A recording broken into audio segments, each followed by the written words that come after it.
Hello dear students, today we are going to learn Hornbill Books' third poem, The Voice of the Wren, written by Walt Whitman. In this poem, the poet compared the wren and music, as wren is personified and its voice thrills us in the same way as music. Wren and music both origin from its own places. They help the world and return back to its respective sources. The poem begins with a beautiful question to a soft falling wren. The poet asks to wren, "Who are you?" And it's very strange that wren answered to poet, "I am the poem of the earth." So what else wren explain about itself? Let's see in the poem.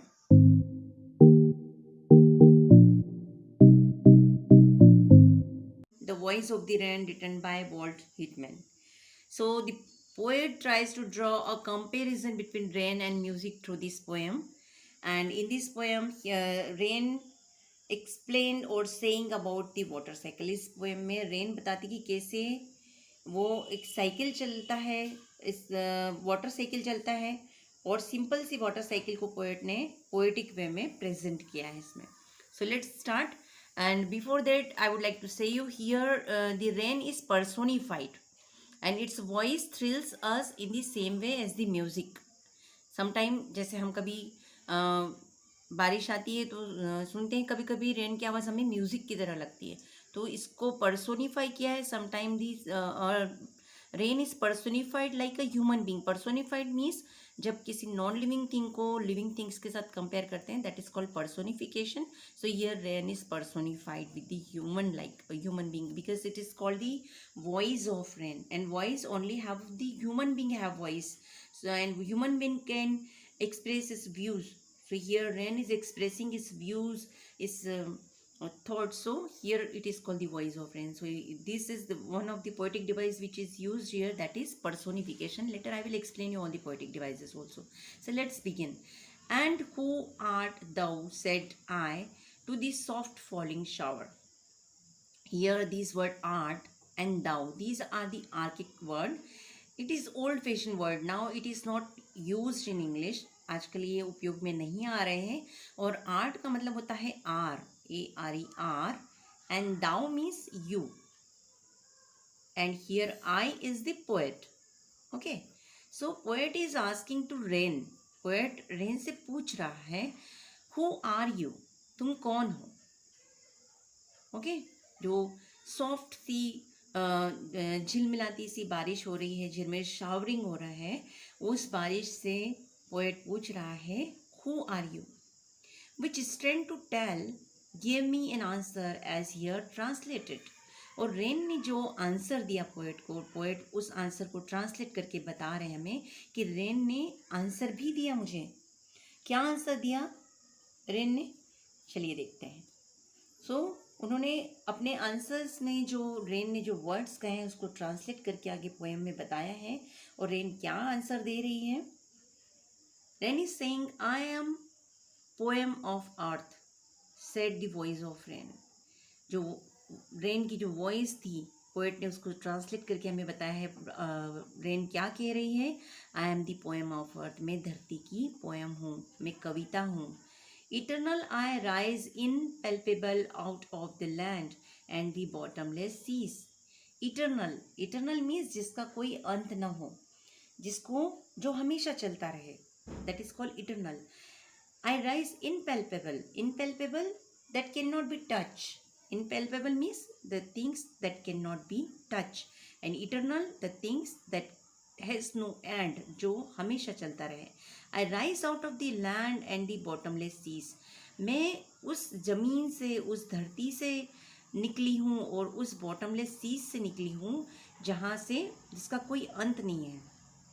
Upward to the haven, और निकल कर कहाँ जा रही हूँ, upward to the heaven, स्वर्ग की ओर. And here the heaven means आसमान में.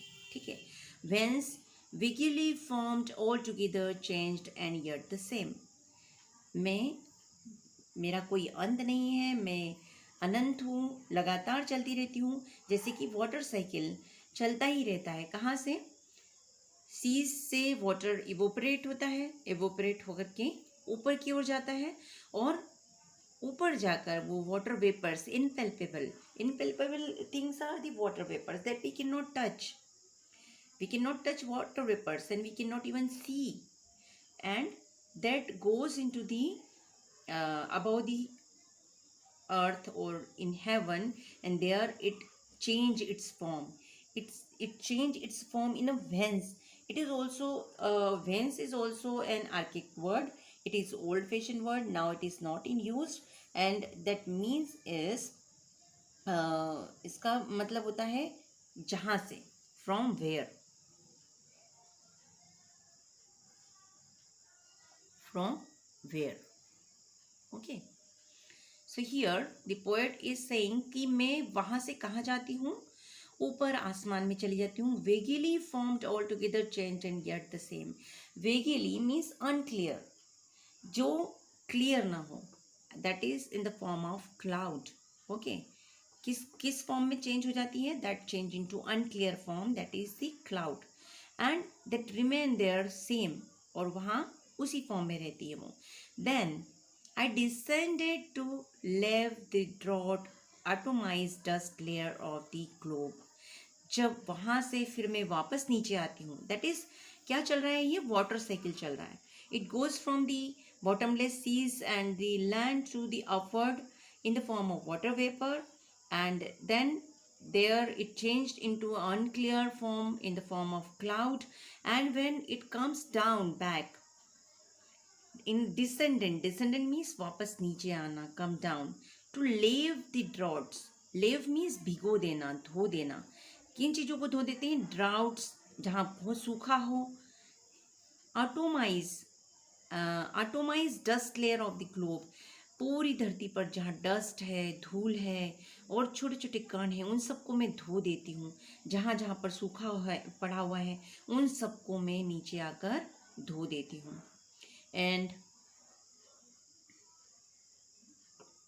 And all that in them without me were seeds only latent unborn. और इसके अलावा उन सब चीज़ों को जो कि छुपी हुई हैं धरती के अंदर, जैसे सीड्स जिसको कोई रिकॉग्निशन नहीं मिला अभी, जो सूखा पड़ा है धरती के अंदर, उसको भी मैं जाकर भिगो देती हूँ और उसको एक नया जन्म देती हूँ. That is unburn till the time.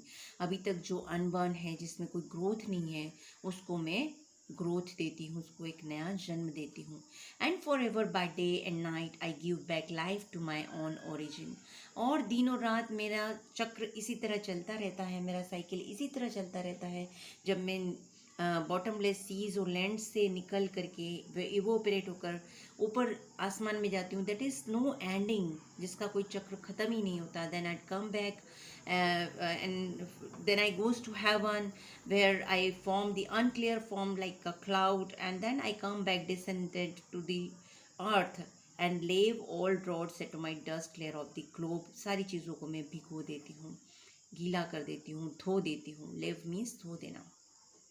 And all that in them without me were seeds only latent unborn. और उन बीजों को जो धरती के अंदर सूखे पड़े हैं, जिनमें कोई जीव नहीं है, उसको भी मैं भिगो करके एक नया जन्म देती हूँ, एक ग्रोथ देती हूँ. And for ever by day and night, और हमेशा इसी तरह से दिन और रात, I give back life to my own origin, और मैं अपने ही ओरिजिन को फिर से एक नया जन्म, एक नया जीवन देती रहती हूँ. मेरा खुद का ओरिजिन क्या है? मेरे ओरिजिन है वो लैंड और वो बॉटमलेस सीज, जहाँ से मैंने जन्म लिया, वहीं पर मैं वापस उन्हीं को नया जीवन देती रहती हूँ. लैंड पर आती है जब बारिश, तो क्या होता है? नई क्रॉप्स उगती हैं और सबको नया जीवन मिलता है. And make pure and beautified. और मैं इन सबको, जहाँ से मेरा ओरिजिन हुआ है, इन सबको प्योरीफाई करती रहती हूँ और खूबसूरत बनाती रहती हूँ. That comes in the description of water cycle in the rain tells that it gives life to its own origin by powering into river and seas. It also refers to the cycle process in human life. जैसे कि human life के cycle, जो cycle होती है, life cycle होती है, beautifies and purifies everything on earth. धरती पर हर चीज़ को क्या कर देती है? वो बहुत और बहुत खूबसूरत बना देती है. And whether the beauty of its song is seen or not, it's returned back with the love in the same way as the long music.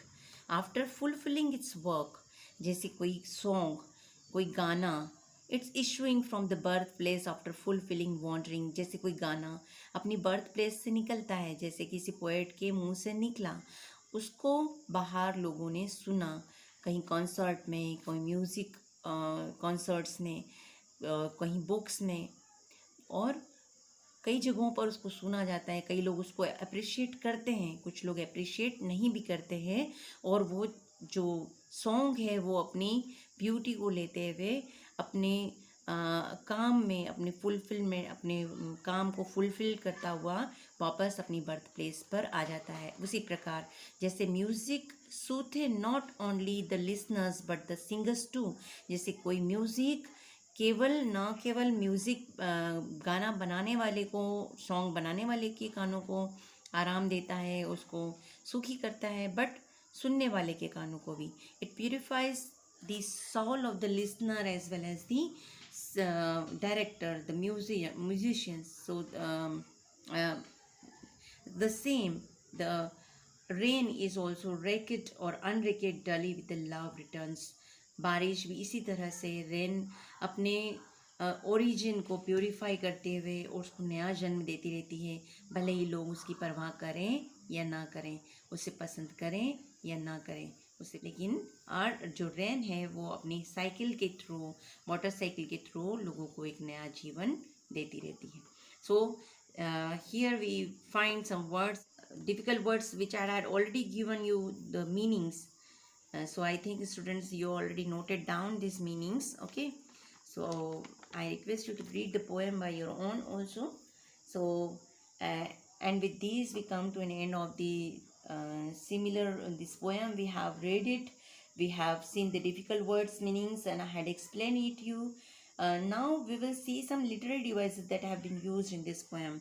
So what are the literary devices used here? First of all, this poem is written in a personified way. It is personification is given here. Okay, so what is the personification? Personification is a poetic device that means किसी भी living thing को non living thing के साथ compare किया जाए. So here we have the voice of the rain. The voice of the rain means voice, the human being or the living creatures have the voice, but rain, how do we, rain could speak, but it is in the voice of the rain. So यहाँ पर see in third line the poem, the rain is saying itself what, I am poem of earth. So here in third line poem itself, rain is saying to itself I am poem of earth. rain खुद से कह रही है कि मैं धरती की कविता हूँ, पोएम हूँ. तो रेन किस तरह से कह रही है, ये कह रही है, पर्सोनिफाई कर रही है अपने आप को. Okay, so it is the personification. This is called personification. Okay, the another device is alliteration. Alliteration is the repetition of consonant sound in two or more consecutive words. Means in कोई भी consonant sound हो जो कि repeat हो रहा हो. So here we could see in first line this similar sound is repeating, consonant sound, soft falling shower. Okay, S and S sound is repeating again. Which strange to tell gave me an answer, to tell. To tell, here again we will find the alliteration device. Okay, now let's see, we could see the visual imaginary also. यहाँ पर हम visual imaginary देखते जब poet कहते हैं the soft falling shower. In first line we could see here the soft falling shower. This is a visual imaginary. इसमें क्या बता रहे हैं? You can see, imagine that कि बारिश की छोटी छोटी बूंदें हल्की हल्की से धरती पर पड़ रही हैं. तो ये एक विजुअल इमेजिनरी है. Okay, so visual imaginary device is also use here. And metaphor is also used. What is metaphor? When two things compare. So here the voice of rain is compare as the poem of earth. So this is the metaphor. Without using such or as or like this kind of word, when we compare two things, it is called metaphor. So here in this line, in third line, we find the literary device metaphor. Okay, I think you understood, children. Now the next literary device what we could find here, that is hyperbole. What is hyperbole?